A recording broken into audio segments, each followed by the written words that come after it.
Welcome back to another book review. Today I'm going to review the book P.S. I Like You by Kasie West. Right out of the gate, this book is so cute. I absolutely loved it. It's different than a book I've read in a very long time because lately I've been reading more supernatural, academy-esque, and a lot of fantasy type of books. And this book I picked up at Barnes & Noble in the that little section of those tables where they put like, I don't want to say clearance, but like, pick up and read. So one day I was just walking through Barnes & Noble like always, and I saw this on the table and I was like, you know what? This would be cute. I love the little saying on the back. It says signed, sealed, delivered, which is like, perfect for one of those oldie songs. I can't remember at the moment. But basically this book is dated in high school romance, fantasy, romance and comedy type of book. It's basically about this teenage girl named Lily. She's part of a big family. So, anyone who's has a big family and being a teenager with a big family, it's chaos. You have kids running around. You have an older sister. You have younger siblings. You have lots of responsibility. You don't have really time for yourself to, get the things you need done. So that's basically the background on Lily. She's in high school,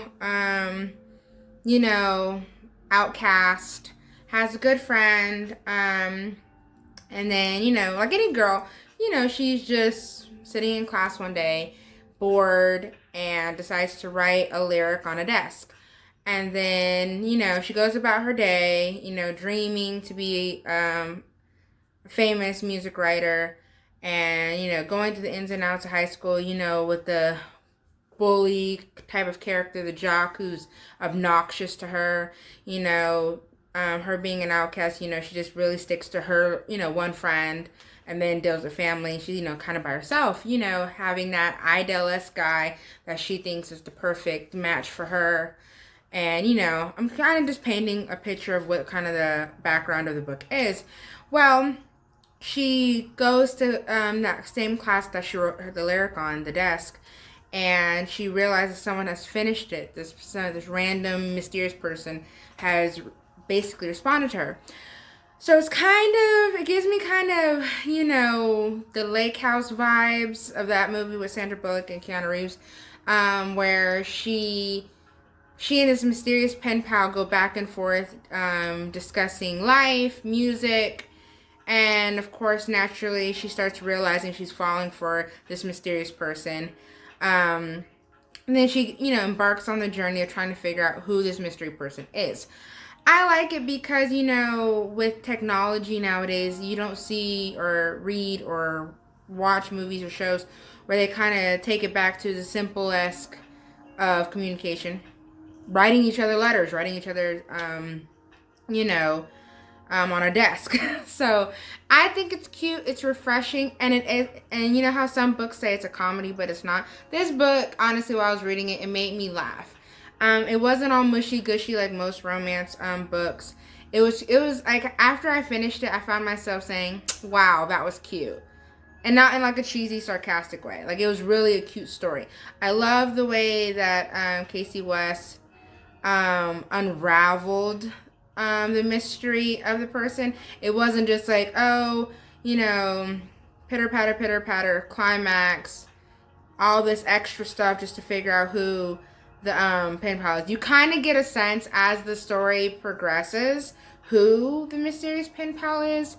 And I love how all of the reactions of the characters were realistic. It wasn't like complete, fiction. Like, oh, most books, at least for me, my opinion, most of the time when I'm reading books, when you're reading, you react and you're like, wow, that's unrealistic how they reacted. Like, if it was me, I would have been like, what? Or, actually freaked out. In this book, I like all the characters' reactions to certain things that happen were realistic. It wasn't just like, Like if little Johnny gets hit by a bat, oh, he's okay. No, he goes to the hospital type of thing. I say it's a great read. It's not that long. It was only about, if I remember, yeah, only 329 pages. I ended up finishing it in the day and a half because, again, I just couldn't put it down. It was so cute. I love the characters. Each character has their own personality, their own little background, and there wasn't any, like, everyone's story was straightforward. There wasn't any fluff in the book. Everything got straight to the point, but not in a way where you felt like you missed out on something. Even at the end, how it came to conclusion, as far as I know, there's not a sequel. I don't think it needs a sequel. Everything was summed up very well on all the characters, so you weren't left wondering, I wonder what happened next. Well, you kind of get an idea of what happened next. It wasn't like anything wasn't left to guess or imagine. You kind of figure it out on your own, which I love a book like that, where, it sums it up. Period. You're not sitting there saying sequel after sequel after sequel. Which a good series isn't bad. But some books, I just feel like they just kind of just put a bow on it and end the story. And I feel like Kasie West definitely did it. So, if you're looking for something refreshing, I would say pick up this one. Because I really liked it. And I have no complaints about it at all. So, look for it. Check it out. Thanks for watching.